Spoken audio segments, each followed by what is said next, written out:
How did suppressing your intuitive abilities impact your life and health? And what was the turning point that led you to reclaim them?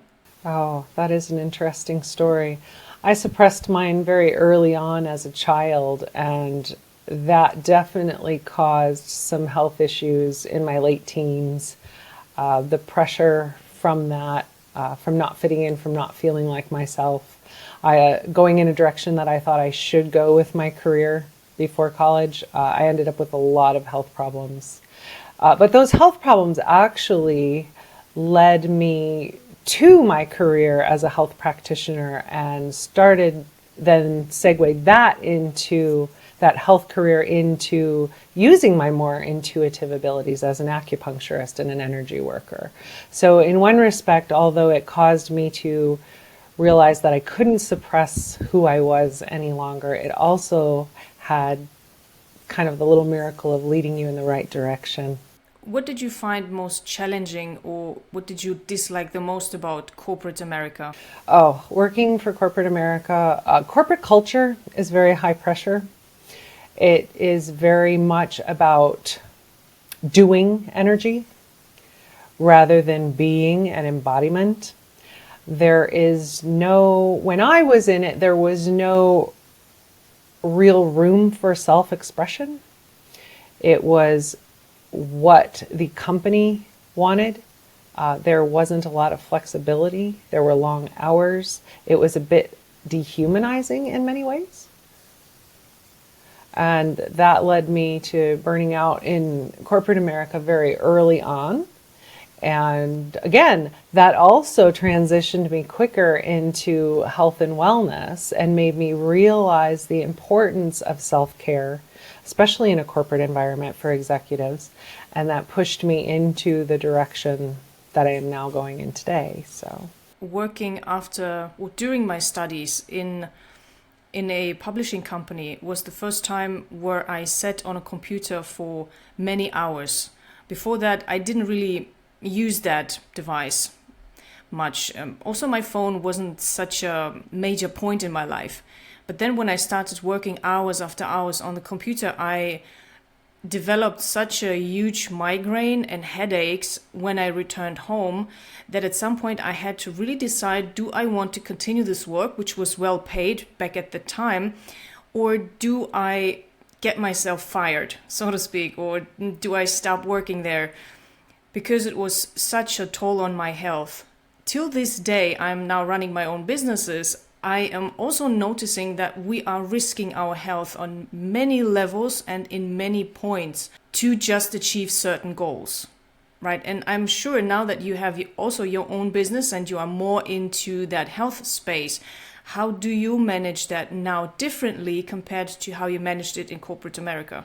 yes, in corporate America, I was reporting to three bosses, and there was a pressure in different levels from different people.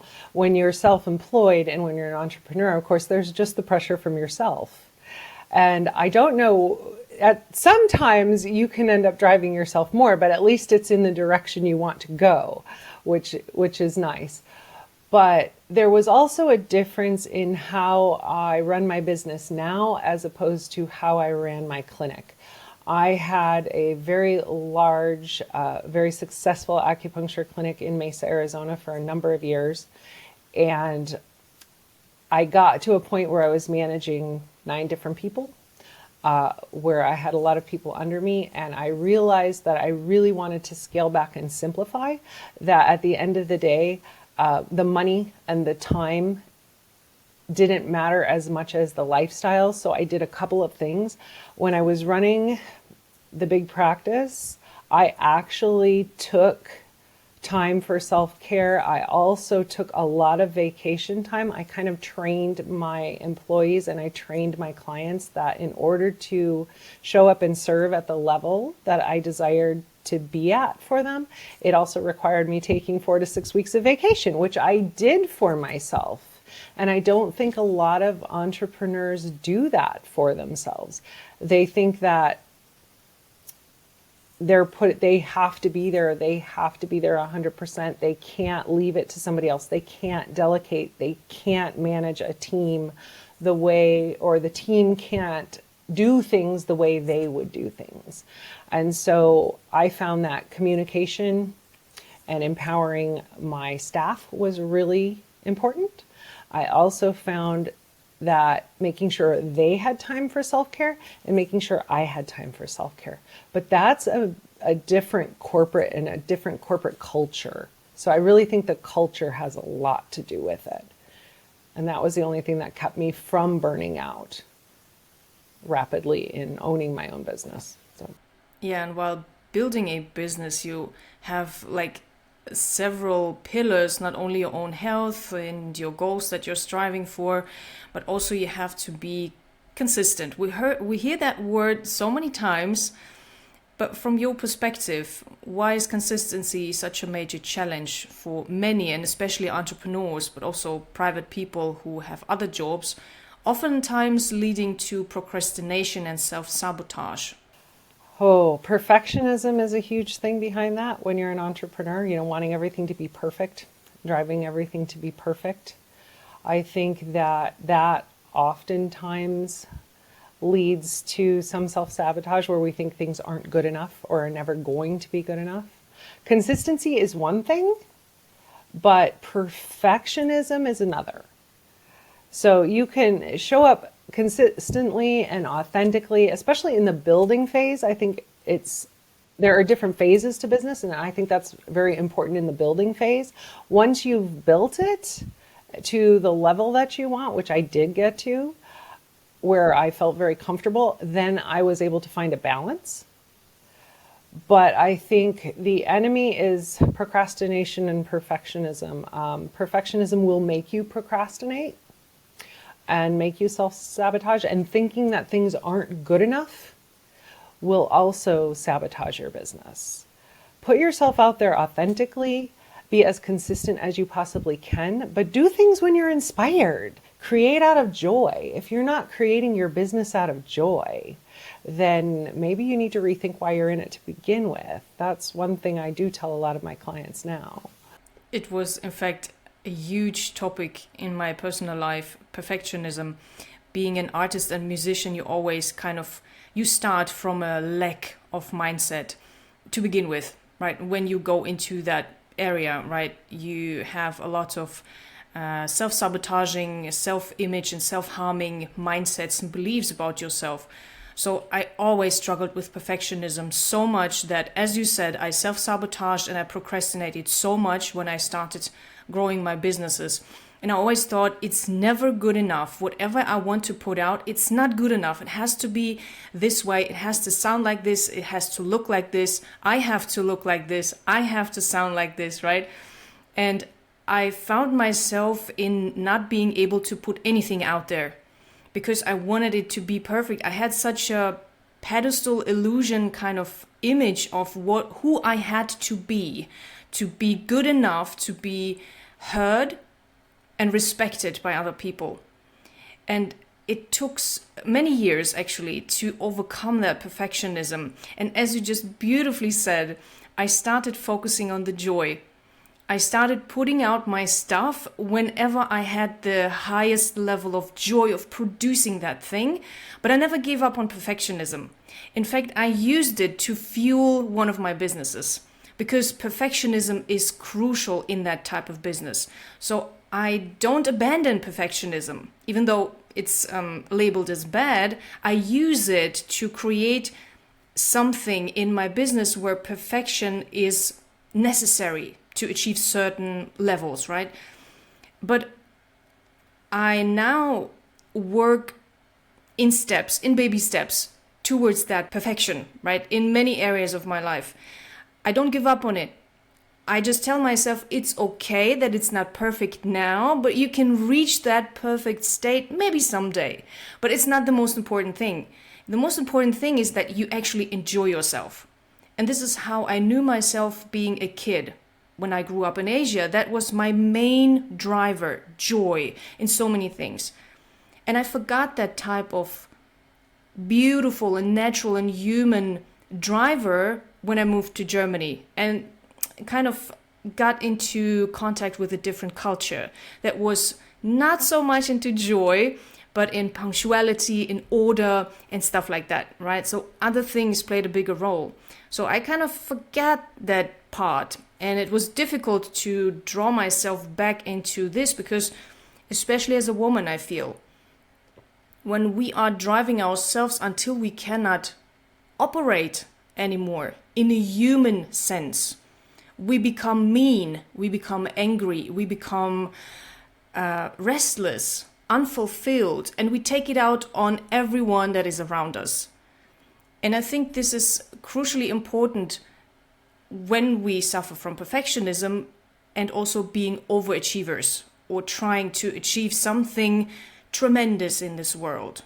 What would you say is the difference, though, between perfectionism and being an overachiever? Is this the same? Do they overlap? The thing about perfectionism, to drive yourself to be better is a positive.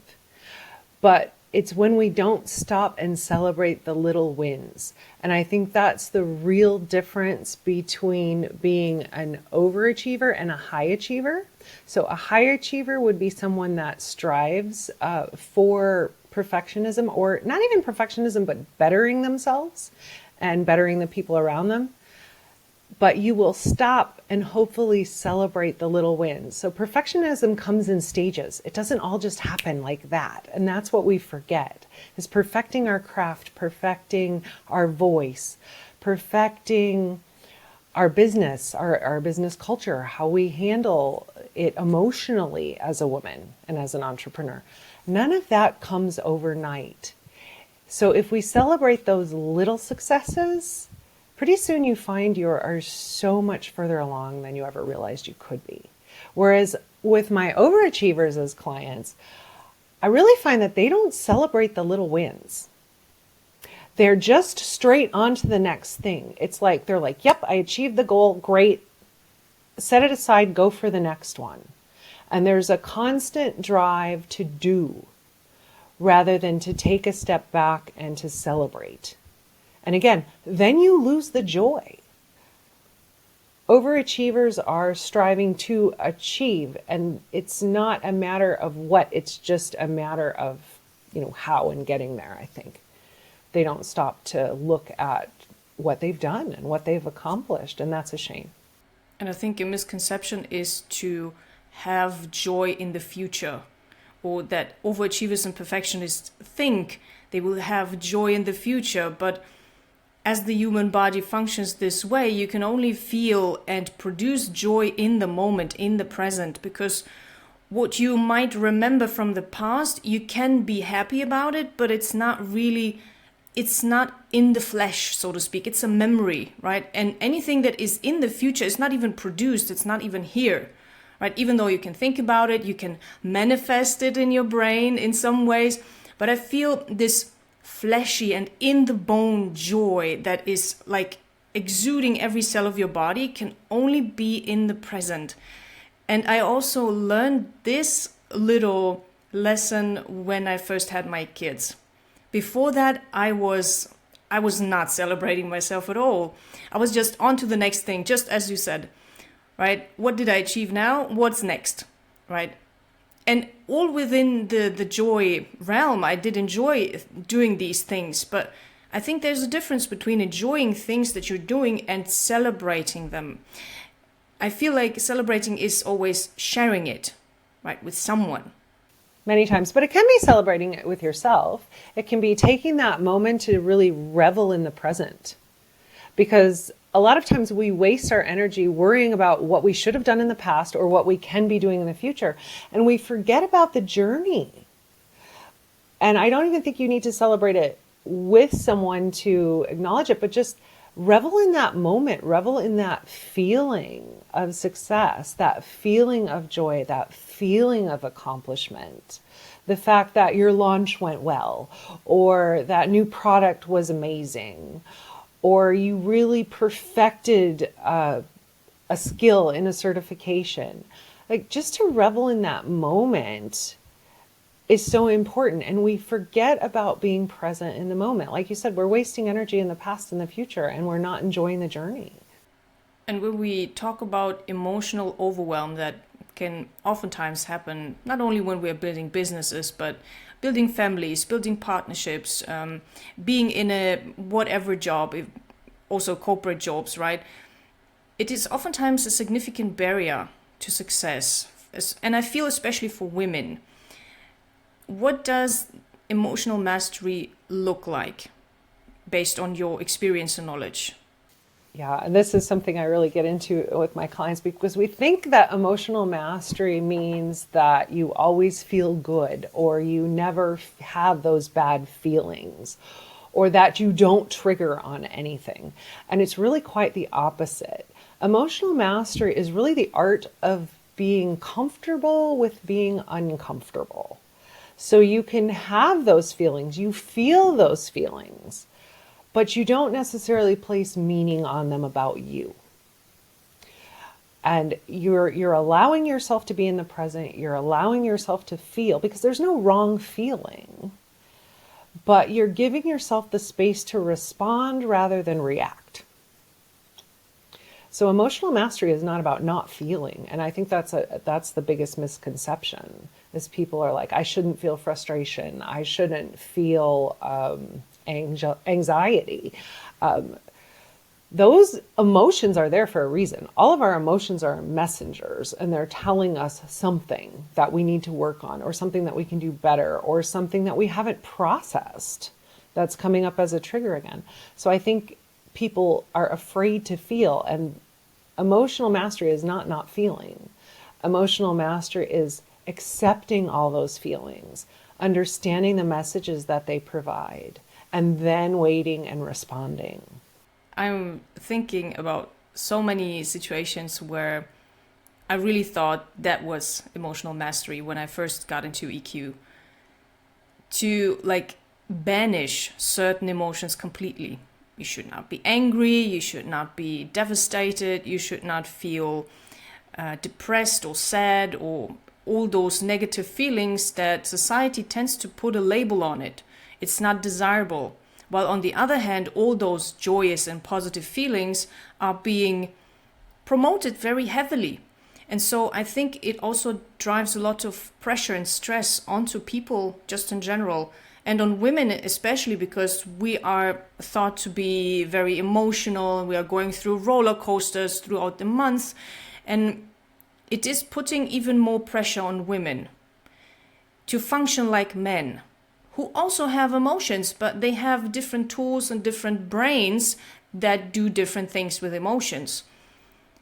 And I feel coming now into this kind of era where women empowerment or female empowerment is so big, not only on social media, but just in general, I feel like women are waking up. They are demanding certain things. And I think women also need to allow themselves to take the time, because I feel this driven action energy that men oftentimes have naturally can really break a woman whenever she's trying to achieve anything. Not to say that she should be chill and just laying on the sofa, right?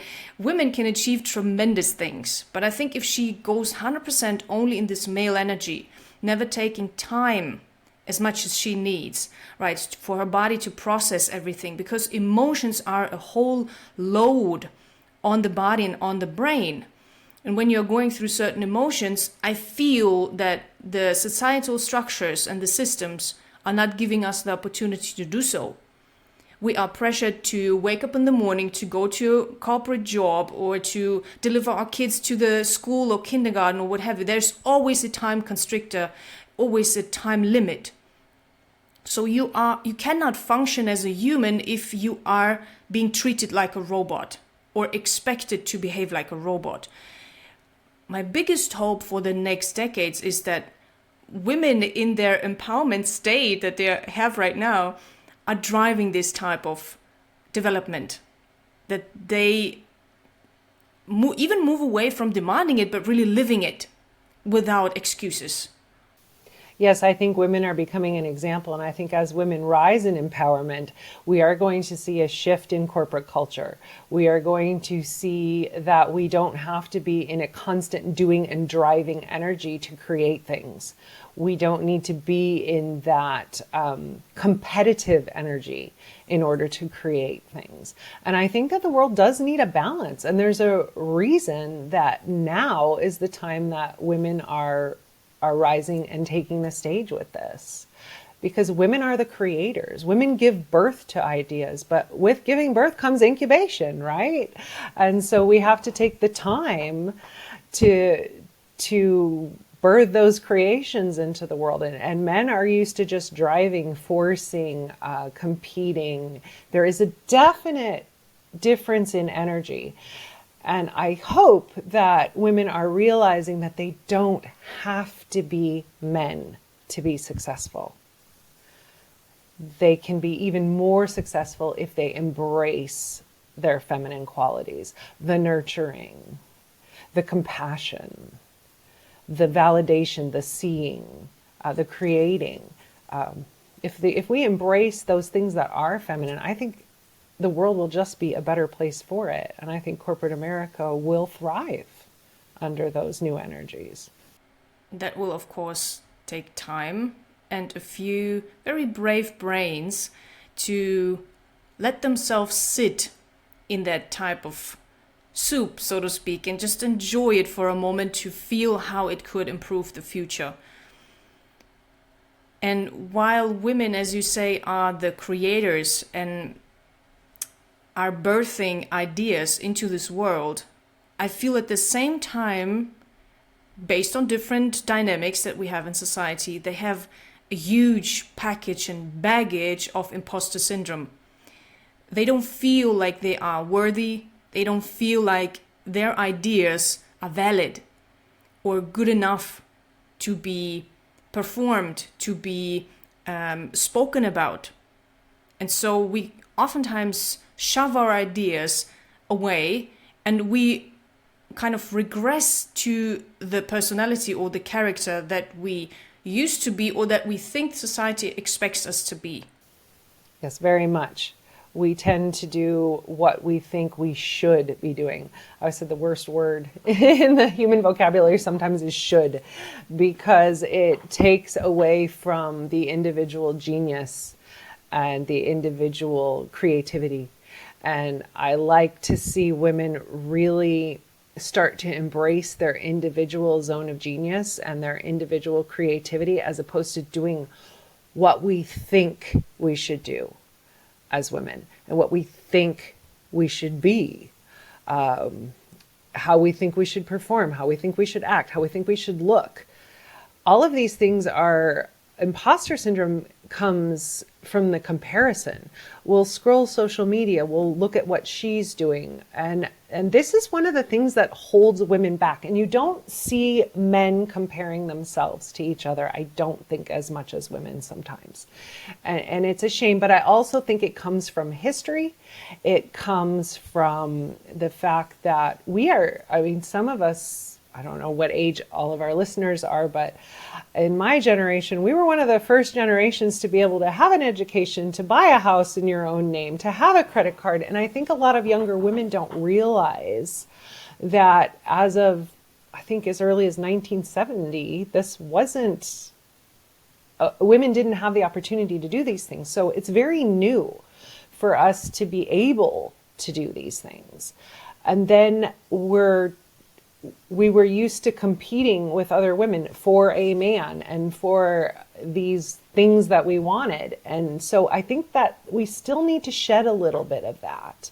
Whereas men haven't had that. Yes, they compete, but they've learned to compete in their own way, in their own form of genius, as opposed to how they should be or have to be. And I do think there is some of that is a little bit of history and where we are as women. But we're also at a really exciting time. We're at such an exciting time in the world to be a woman.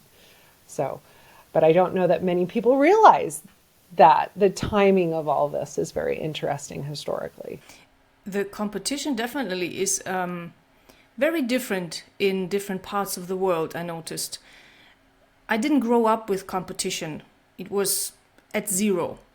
I didn't know any woman that would compete with another woman because they all knew that they had something to give, or there was not even a thought about being better than any other woman, because it was such a supportive circle and it was a remote village.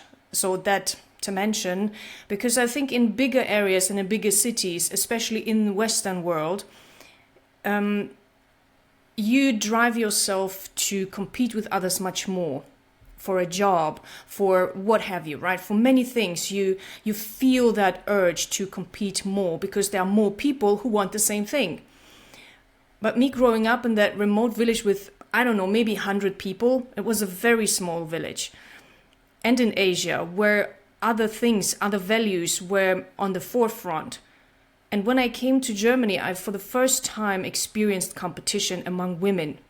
And it was a shock, right? And I never grew into this feeling of having an urge to compete with another woman. And it is very hard to not go into that because you are kind of driven towards it to compete in terms of the looks, right? Especially, as you said, on social media, especially. And me being in that space is also very driving that you should be competing, that if you don't look a certain way, you are not accepted, respected, and so on, right? And still to this day, it starts to shift in Asia now. Back when I grew up there was merely no competition among women. It was just different things were more important. The family, the community, how you function together, right? That was on the forefront. While America developed, as you said, historically into this type of competition, which also had its positive sides, right?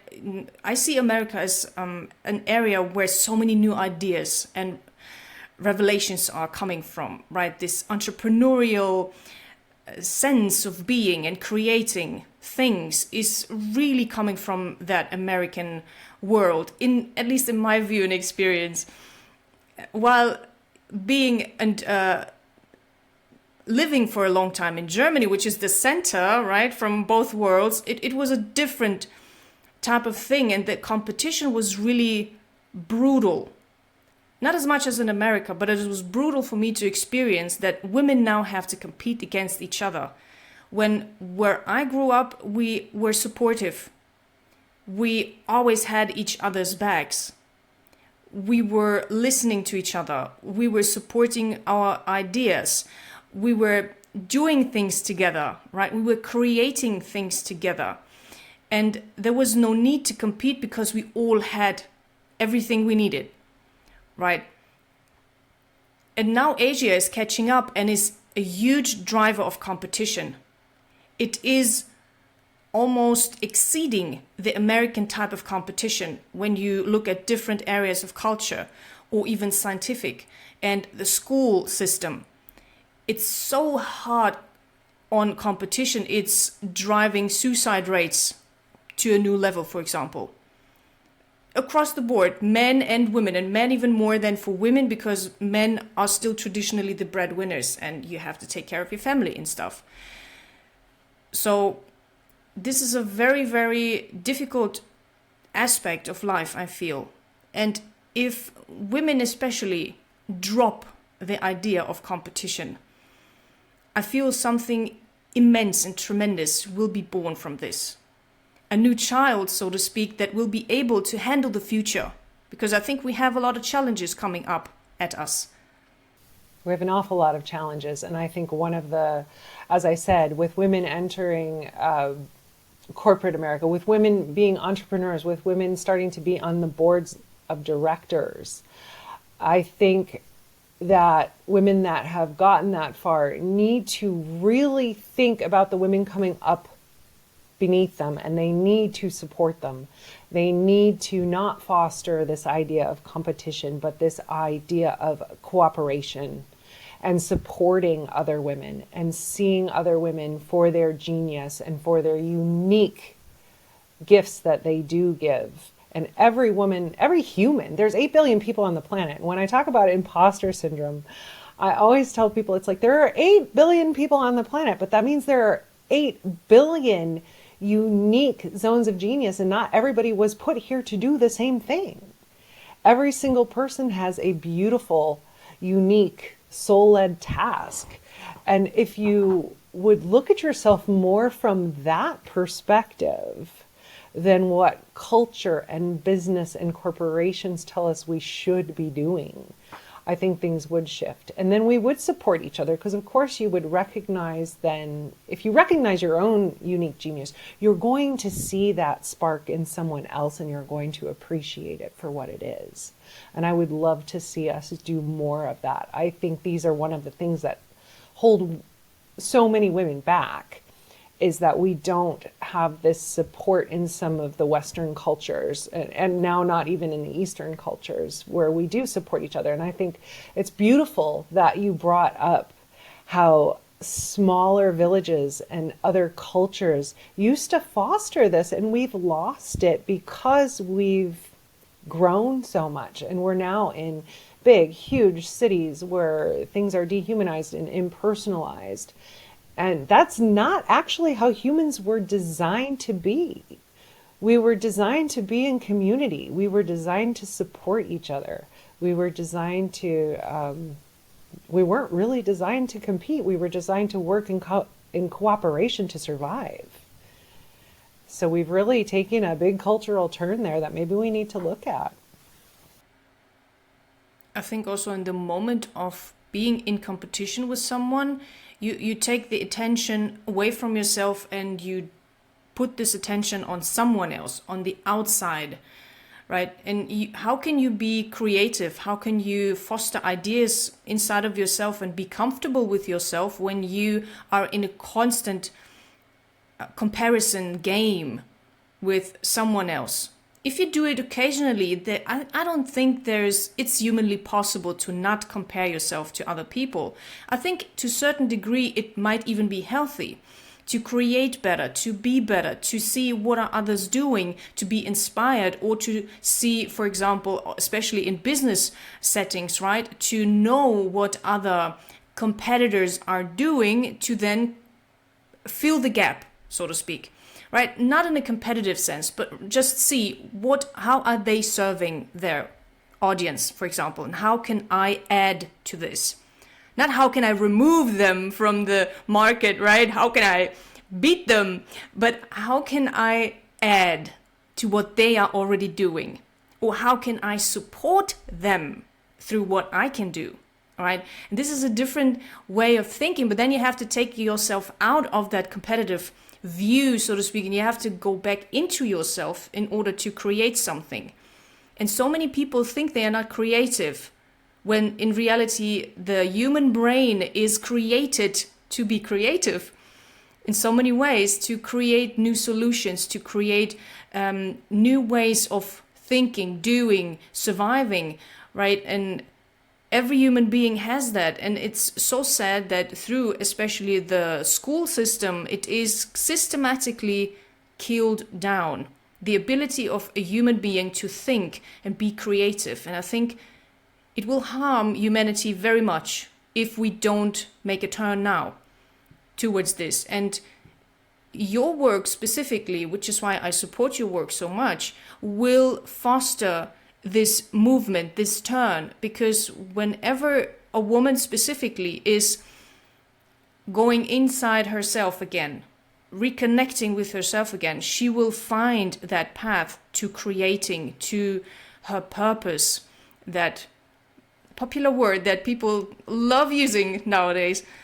But what it really is finding the joy in what you're doing and creating solutions also for other people, but not only for yourself. I think nowadays we don't have to think about survival anymore, not in the Western world. Like, we are beyond that. So it's not survival, it's really creating better systems for the world. Now, we are so connected globally now that I think it would be selfish to only think about your own little tiny cage. I mean, if you can, expand as much as you can. And I think women are the best creatures to do so, to expand beyond what people thought was possible. Absolutely. And that, like you talk about the difference between the female and the male brain, women are designed to multitask. We're designed to be critical thinkers. And so much of that is taken out of culture. It's like, don't think about it. Don't create, just do, just go and do, go and accomplish. But yeah, we need to take a step back and go inside. And like you said, fill the gaps. Start to use the innate beauty of being a woman, which is having a brain that multitasks, a brain that's wired for critical thinking, a brain that's also wired to protect, to nurture, to care for others. So we do have a unique ability. And I think as women, a lot of times we're like, oh, not only are we competing against women, but we're also competing against men, and thinking that, we can't do things as well, or we have to do things the way they do them. And we don't. And it's a beautiful time, and we should be looking at, we are a global community. And I always say, when are we going to say, I am a citizen of the world versus a citizen of this country or this culture or that culture? I would love to see us unite and think globally, especially the generations coming up. So they have a lot of problems to solve. And I think that bringing the female brain and the feminine aspect and the power of women is really going to be pivotal in changing all of this, because we have to think differently than we've been thinking. Talking about thinking, some people might say that wishful thinking doesn't change reality. And manifesting without lifting a finger is not possible. What do you respond to that based on neuroscience or maybe quantum physics, which is also part of your work? Yes. Going down the rabbit hole, this is a really fun stuff. And my work does get into energetics and spirituality, but also with the science of quantum physics. So when you're talking about manifestation, one of the big things that people don't realize is manifestation, the word, means to be shown what is already created. And this is something that people don't realize. So when I say manifestation without lifting a finger, what I mean is everything you have now in this moment, if you want to talk about quantum physics, has already been created by the person you are being prior to this. Right now, what's coming into your existence is just what you're being shown that you have already created. And you create that through being, not by doing so much, but by being and emotion. We create through joy. We create through emotion. Now, we can also create through bad emotions as well, right? Or, I don't say emotions are bad, but negativity as well as positivity. But everything you have now has already been created. So when I say manifesting without lifting a finger, I mean, you've already been creating everything you are and everything you have right at this moment. And that's the powerful truth that most people don't realize. So if you want to shift it in the future, you can only create in the now. So that means you have to shift who you are being, how you are feeling, and what you are creating through in the present moment. And that, I think, is the rabbit hole, right, that we're going down. And so how do I trust that my future is already created by who I'm being now? So that's where quantum physics gets into it. And there's quantum realities too, and quantum timelines, and you're always changing everything with free will and the choices that you're making in the now. But that's the only place you can do it. You can't do it in the future or the past. Yes. What was the most difficult for me personally was to feel or to understand that I have to create my future through feeling, not through thinking. Now, that was one of the major burdens that I felt as a teen or kid or teen.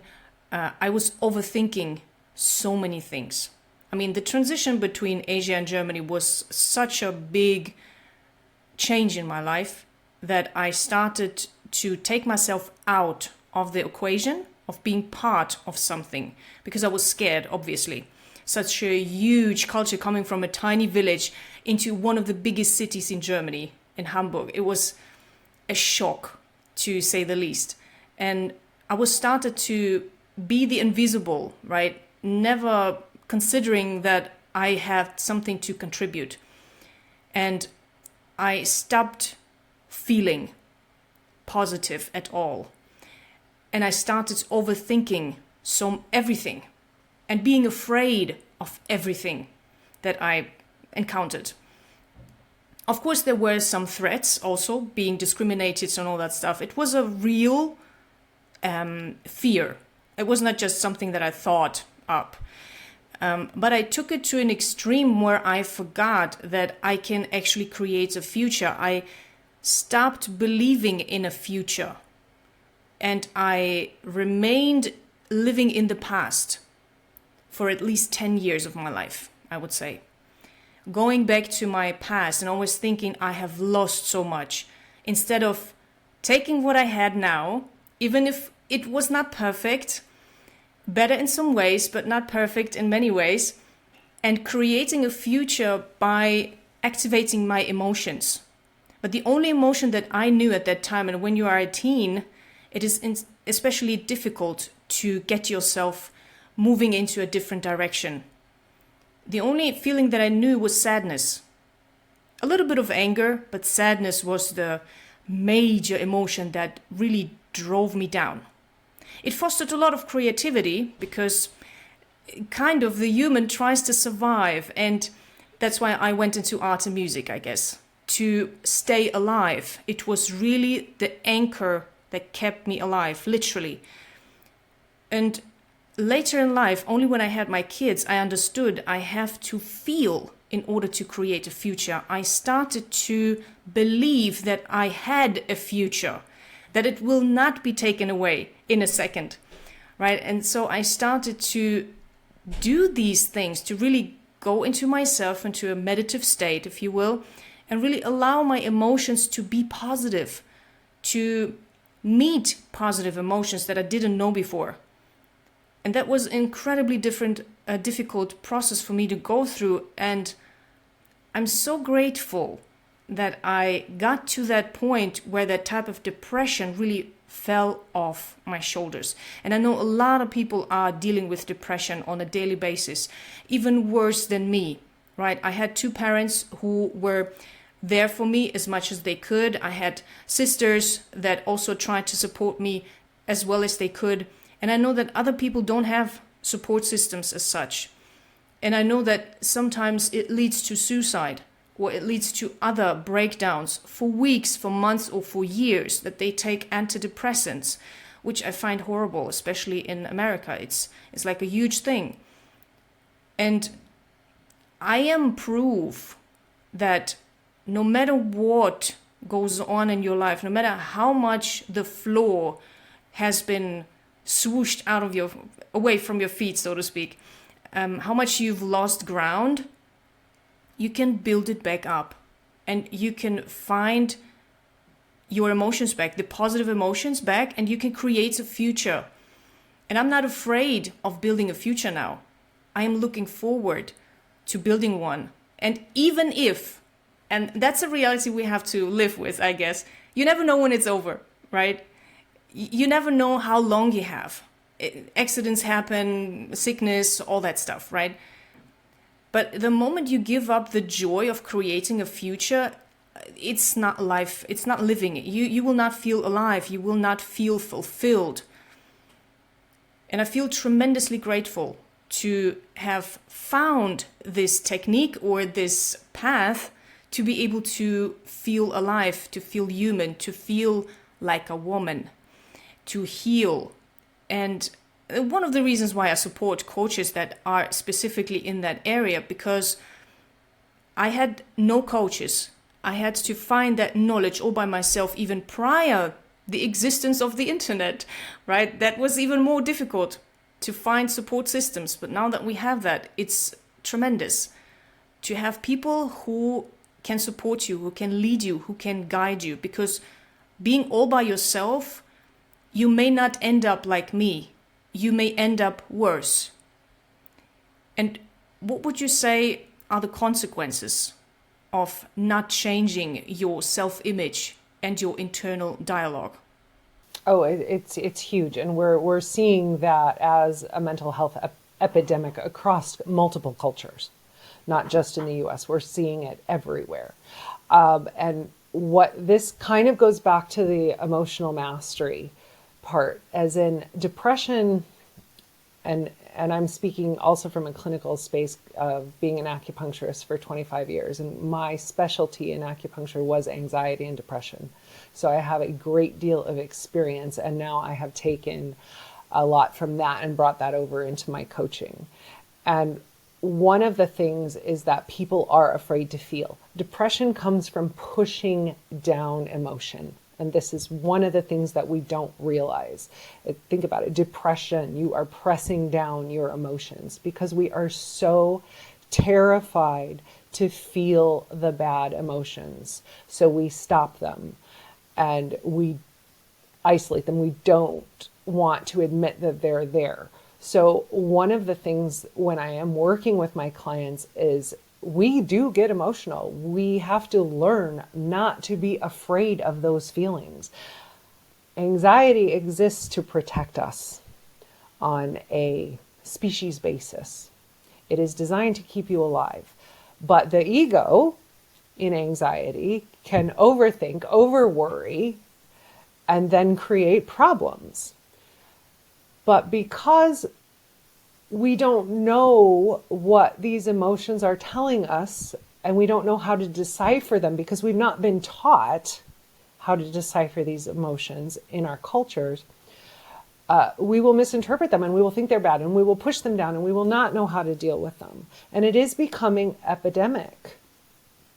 So one of the things is we cannot be afraid to feel, but that doesn't mean that we can feel free to dump all of our emotions on other people too. We have to learn how to validate them ourselves. We have to learn how to process them. But that requires tools, and that requires people that you need support. You either need family that's setting a good example for you, or you need professionals that have worked with people through these processes so that you can get back to joy.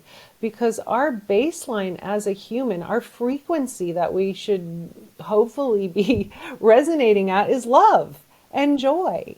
That is our natural way of being. If you watch a child, that is how they are. They're in wonder, they're in creation, they're in joy, they're in play. And we forget that because we've allowed all of these other emotions to take that away from us. And we've pushed down those emotions. We haven't processed them to get back to joy. And I'll give you a good example of this. If you ever see a child playing and suddenly they'll hurt themselves, and then they're in tears and they're in pain and they're crying, and they go from one emotion to the other so quickly. But the second that they're comforted, validated, and told that everything's okay, what do? They pop right back up to that baseline of joy and play and love again.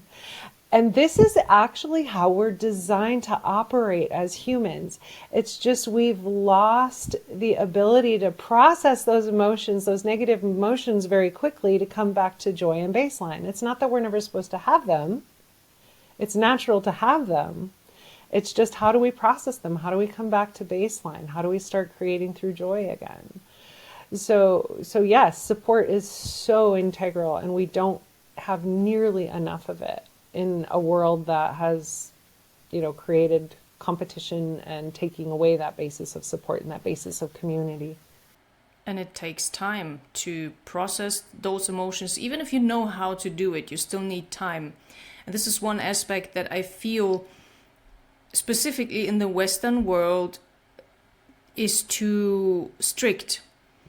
And I noticed this very, very harshly when I became a full-time traveler or digital nomad. When I moved away from the societal systems and I allowed myself to live out my feminine clock as it's supposed to be. right? And I'm still producing, I'm still creative, I'm still reaching certain levels, right? With that type of dynamic and system in place. And having such a rigid idea of time can, on one hand, achieve certain things. Like, I believe Germany is like precedent for this type of system. They believe so much in time. You have to be on time. Everything needs to be on the clock. If you're late 1 minute, like, the hell's going to break loose. I exaggerate a little bit, but people love to be punctual, order and stuff like that. And it can be very positive. It can be used to create positive things and systems. I'm not banishing it completely, but I think it is not fully working for women especially, because our clock works differently compared again to men who have created those systems, right? Who invented the clock, who invented the corporate systems. It was all men to be able to provide, which was great and awesome. They provided and they took care of us, right, throughout centuries. One did a better job than another one, right? But I think now that women are coming more and more into the workspace, and since the 1970s, at least in the US, now they have the ability to have their own houses and bank accounts and what have you. Now that women are taking part on creating a future together, I think we have to also allow women to take space as they are, not changing them and molding them into that space that has already been built, but allowing them to create a different space where they can now provide, create, and communicate in a certain way that will increase our standards, increase the quality of living. I think it's tremendous to allow that. And again, we need time for that. We need space for that. And people who think, oh, we don't have time for that. We have deadlines and we need to achieve them till then and then. And they will wake up really shocked in the next 10 and 20 years, should we live that long, with the things that will develop technologically. I think women are a crucial key for humanity to survive that time frame. If we allow them to be part of it and actually give them the space and time to develop systems that work for female bodies. Agreed. And you know what people don't realize is we used to work on a circadian rhythm, right? We used to work with night and day, the yin and the yang. And coming from an acupuncture background, this is so important. And then it's all about the balance. And we don't have we have a great imbalance in driving economies, right? We've forgotten with electricity and the invention of all this technology and screen time and being able to be on and know what is going on in the world 24/7. That was not how the human body was designed to work. And it does affect you mentally and emotionally. You are designed to have an on time of day. You are designed to have a off time of day, a yin time, a decompression period. And then you are designed to be active during the daylight. Women take it a step further because then we're on the lunar cycle and we're on our menstrual cycle. And so we have times of regeneration and we have times of action within that cycle as well. And we are designed as humans to be functioning within these cycles. We are not designed to be on all the time. We are not designed to be positive all the time. We are designed to come back to baseline. And this is absolutely true. And I think even when I work with the men that I work with, when I make them aware of this, it's amazing how much more productive they are in their on time when they give themselves the decompression time, when they give themselves the downtime and the nurturing time and the time to the time for gestation, as we would say, with women, when they give themselves a chance to step back. You will find that you are far more productive. Whereas if you constantly push, which is what we've been doing in society, and you're seeing societies be far less productive because they don't have the regeneration time. Balance is key.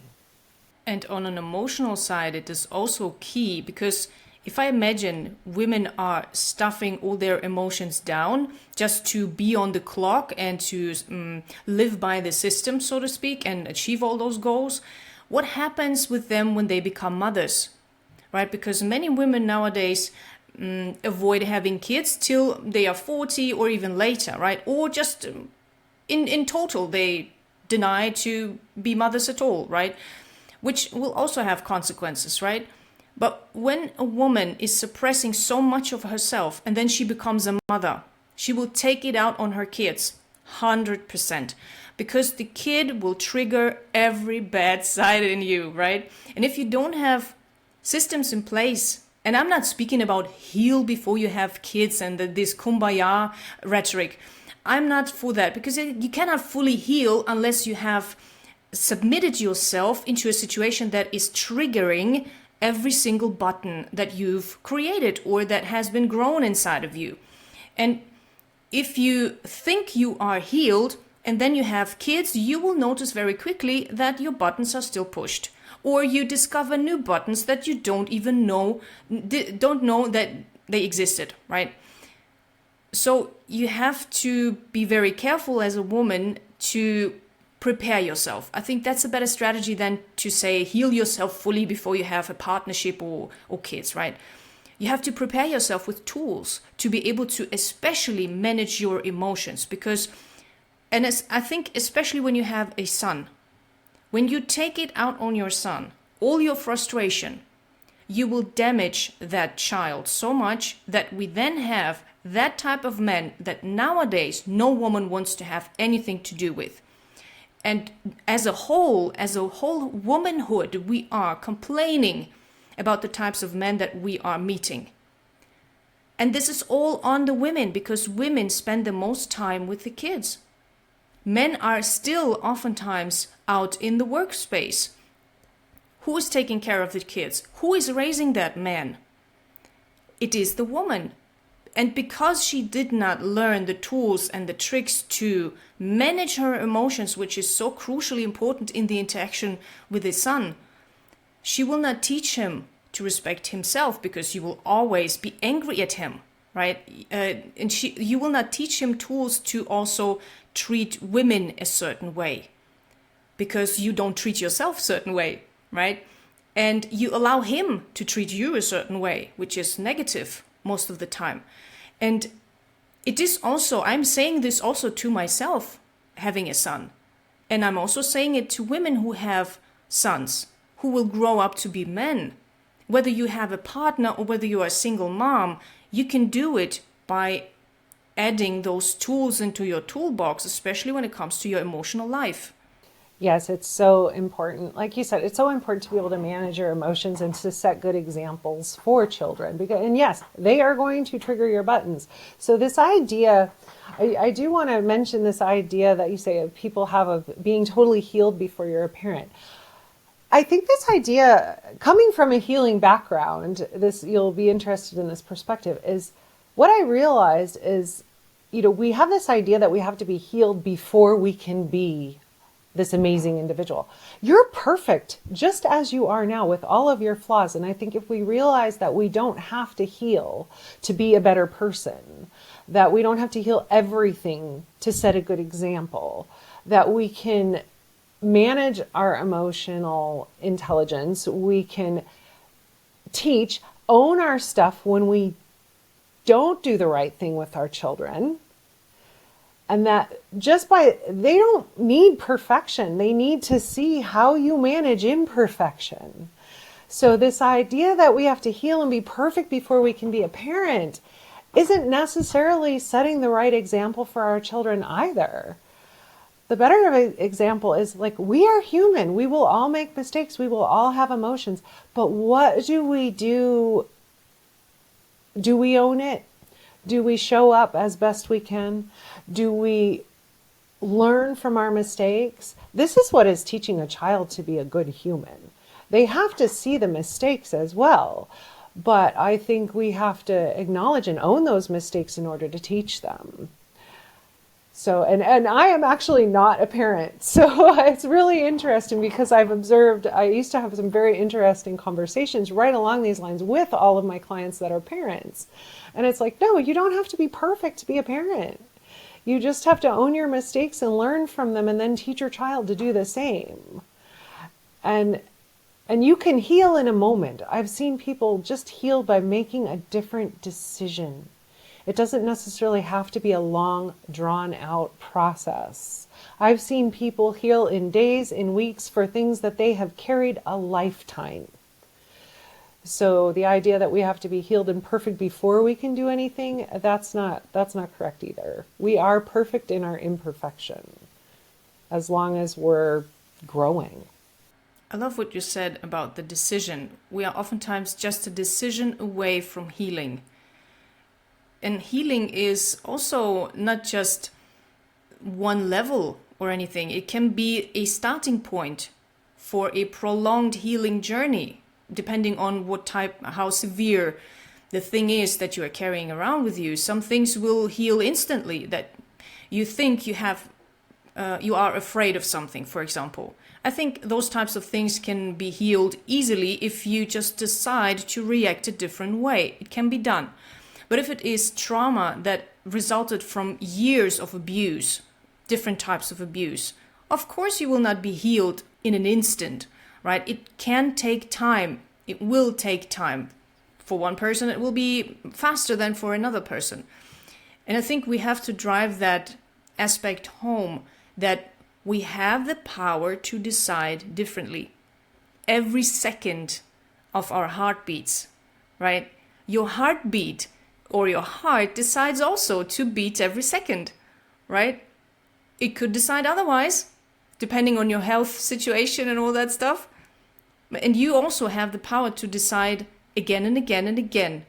You either decide to do the same thing because it was beneficial to your life, or you decide to do something else.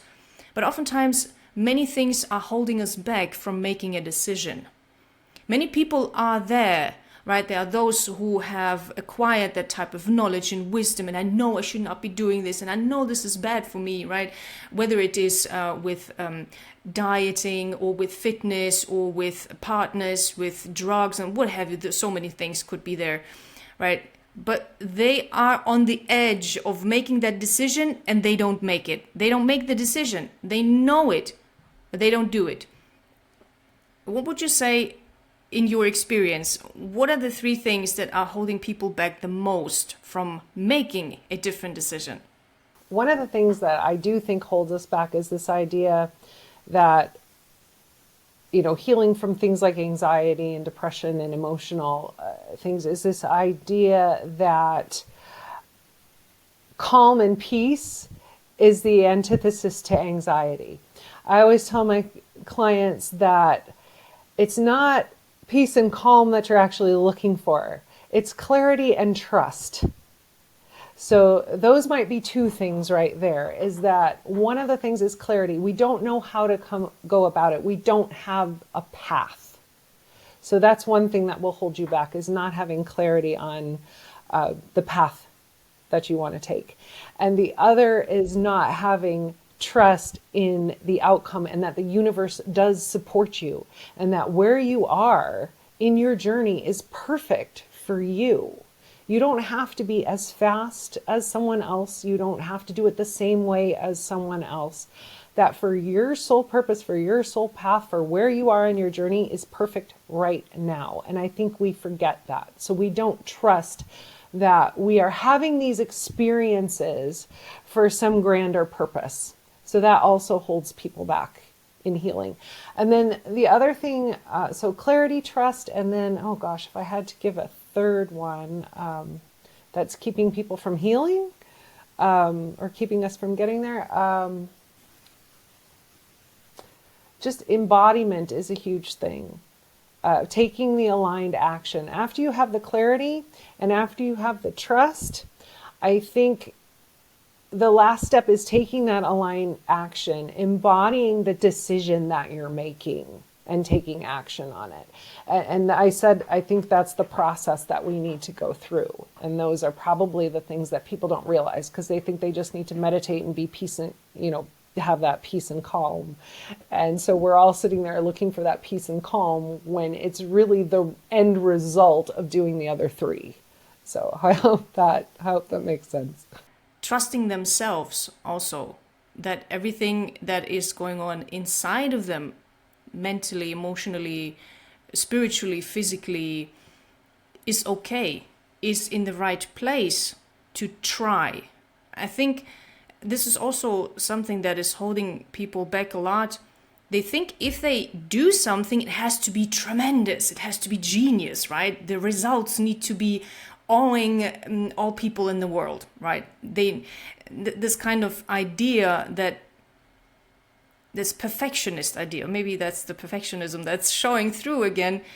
But what if you just try things, right? It's always worth trying things before you give up. Fear of failure. Yeah. Fear of failure is a big thing that holds people back. And I think that's really an important point, is that we need to just have the courage to try.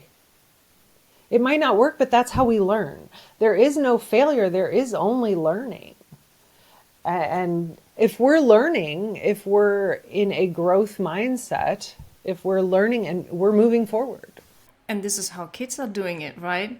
In the beginning, in the first 3 years, unless they are being disturbed doing so, I think and you mentioned it in the beginning, kids are naturally very curious, right? And the moment you kill that curiosity, most of the time with the systems built again in this society, kids stop being curious, and then you expect from them to deliver results, right? First of all, when they start going to school, you expect them to deliver results. Something that I never wanted to expect from my kids at all, which is why we became digital nomads, because that's a better lifestyle, because I don't have to kill their creativity. I don't have to kill their curiosity. If a child or a human being naturally wants to learn something or to gain a skill, they will do it, unless you disturb them, unless you stop them in some way. And this is also something that we need to regain as a society, as humanity, to allow people to try things without judging them instantly. Oh, you made a mistake. Oh, there's a spelling mistake, or what have you. Especially on social media, it's heightened. The perception of who is doing something wrong is heightened. And so you live in that bubble of anxiety all the time. Not to say that I do this, but in the beginning, maybe I did. But to find a place where you extract yourself from the expectations that other people have, and just allow yourself to make all kinds of mistakes, right?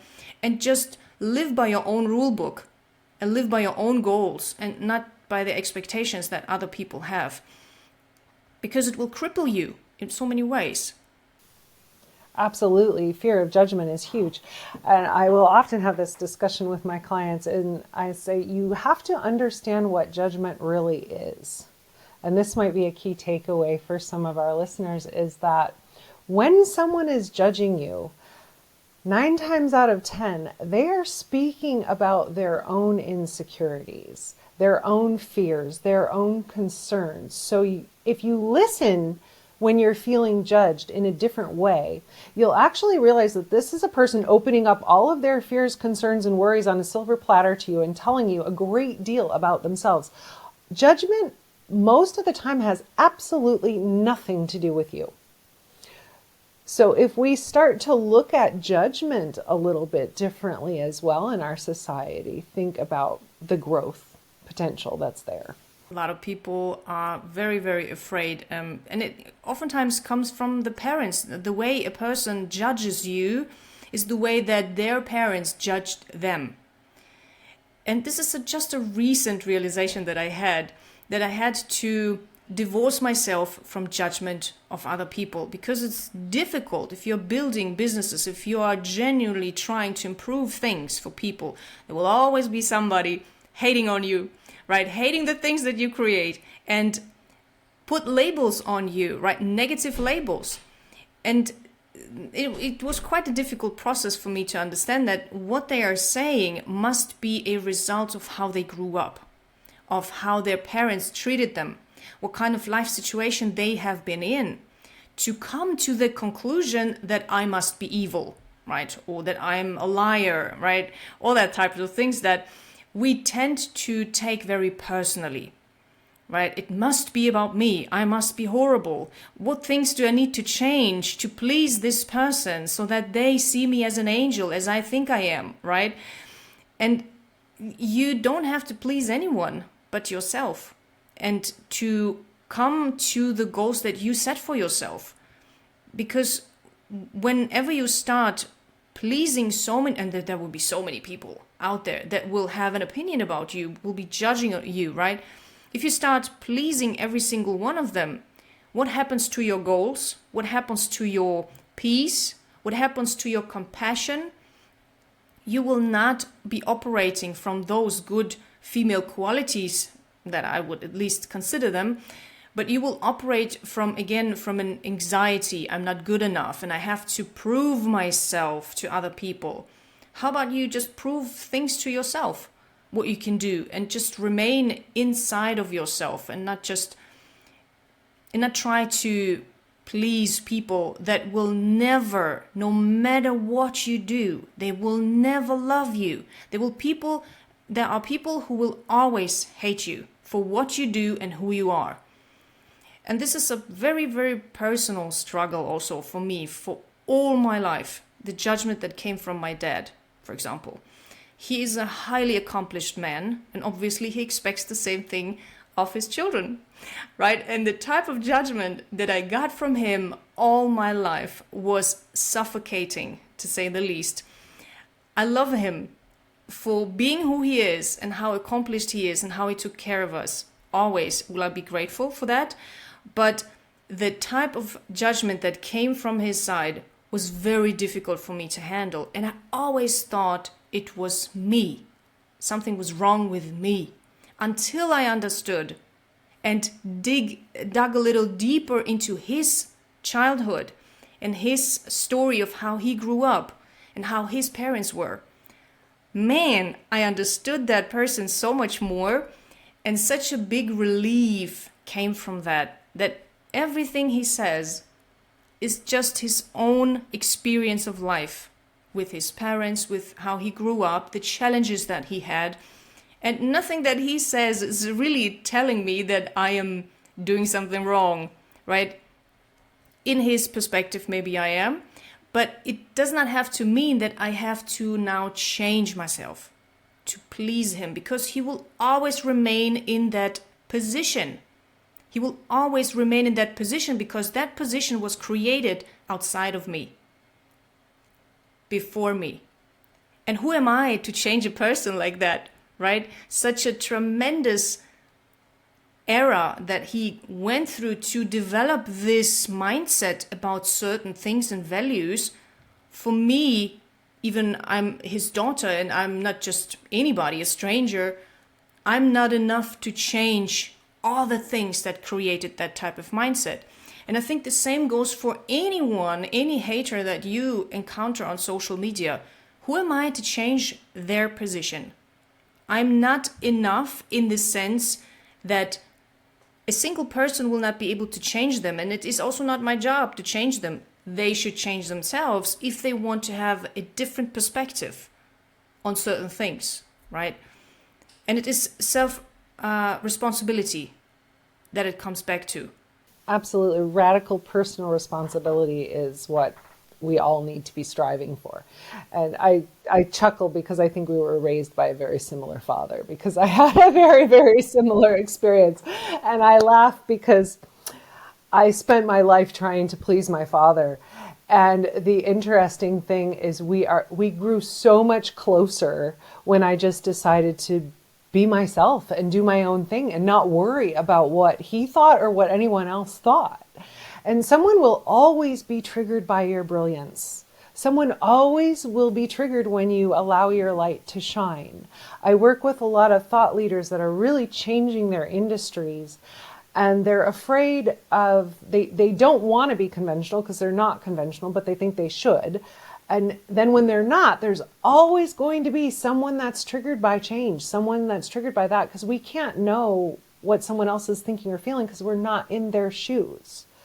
But we also have to learn that we cannot dim our light because someone else is going to be triggered by our brilliance. We need to go out there and shine, and then not take those things personally because they aren't about us. They are completely about the other person. And I think you made some really good points there with that. It's out there. It's not about you. So the only person you do have to please is yourself. And let your light shine and be that brilliant, be that creator. Create your own reality. And and the other thing is when we're triggering people, actually that's about them. That's something in them that they need to work through. So in some respects, you are doing them a favor by bringing that to light. And we don't think of it that way either. And the urge to really go in and help them, right? I feel many women also go into that space. Oh, that person doesn't like me, or that doesn't like what I'm doing or what I'm thinking. Let's help them understand it. Let's help them on their growth journey, right? It's also not your job, right? Unless you are a professional and you take money for it. And like women also need to stop healing and saving other people all the time, unless they are professional in that, or it is your family. I think there needs to be a boundary, because so many going now into the workspace thinking that they have to be a mother all the time to everyone. And everyone is just exploiting you, all the freeloaders, right? There needs to be a boundary, and respect is earned by respecting yourself first of all. You cannot just heal the world and starve yourself to death, right? That's not realistic. And so many women feel not the courage or the strength to actually say no to that type of thing, right? Even if someone comes to them and wants their help, right? For free, of course. That's not your job. And as you beautifully said, it is already enough that you triggered them in some way. Not to be like mean or anything, not in a mean way to trigger someone, but just if you are just being yourself, whatever shape or form that is. And there is a huge spectrum where people can be situated, right? Very respectful people, they never swear, very gentle, very soft. Those will trigger a lot of people. But also those loud and having a strong character, and they're swearing a lot. So there's really a big spectrum with women, right? And those will trigger a lot of people as well. So no matter who you are, even if you are in the middle, you will always trigger someone. Maybe you will trigger yourself even through your work. And I think that's the best thing that can happen to you. When you actually trigger yourself, when you discover your bad buttons, so to speak, and you go on a healing journey based on that. Yep, those are your messages. That's where emotion is your messenger. It's telling you, if you're triggered, that's something you should look at. It's something you need to dig deep into. Where's it coming from? What happened? That's how we actually change, and that's actually how we heal, is by looking at our own triggers and understanding them, and then being able to take action on them. So that's where the real healing actually begins, is when we step out of ego. They talk about the drama triangle, and we can play the victim, the villain, but we can also play the hero as women, and we're still in ego if we are trying to save the world. So that's another caveat to what you were saying. As yes, by the only way we step out of that drama triangle, when we're not playing the victim or the villain or the hero, is by taking that radical personal responsibility and looking at that trigger and what it means for us. So that's where we become, I tell my clients a lot, it's like your goal is just to be the conscious observer when things like that come up. Don't put yourself in the victim role. Don't try to be the hero. Don't take on the villain role. Step out of that and be the conscious observer of that trigger, of that emotion, of that feeling. That's when you can sit in a neutral space and then respond. Where can people find you to start that journey? Well, my website is fearlesslyaligned.com. And you guys can find me on Facebook and Instagram and on my website. I think fearlesslyaligned.com is the website. That's the easiest place. That's for my energy work and coaching. And then I'm on Facebook as well under Tanya Hughes, and Instagram under Tanya Hughes. And I'm also under Fearlessly Aligned under both of those on a business page as well. So. And I will leave, of course, all the links in the description for anyone who is interested. Thank you so much for sharing your thoughts and experience and expertise. It has been a deep dive and I enjoyed it so much. What an interesting conversation we've had today. Thank you so much.